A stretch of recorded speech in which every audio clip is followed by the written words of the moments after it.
Я считаю, что подобные мероприятия очень объединяют жителей нашего города, потому что сеют добро, дружбу, взаимопонимание между народами нашими, уважение воспитывают к христианским традициям, а это на сегодняшний день очень важно. Еще раз хотим подчеркнуть этим мероприятием статус нашего города Якутска как самого доброго города России. В этом году мы решили испечь побольше кулич, чем в прошлом году. Где-то в 2,5 раза больше.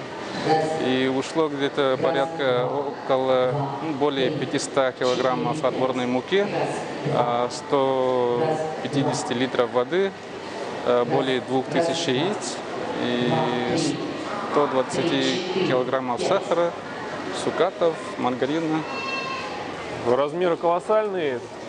Ранее мы такого рода изделия хлебобулочные. У нас были рекорды с пирогами, там с хлебами, с булками, еще что-то такое. Но вот с куличом таких размеров еще не было. Поэтому это впервые такого размера, такой кулич.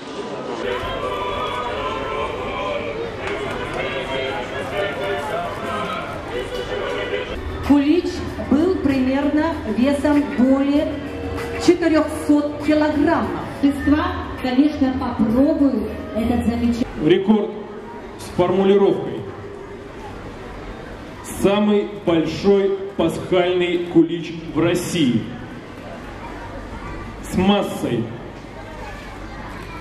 1100 килограмм зафиксирован и будет внесен в Книгу рекордов России.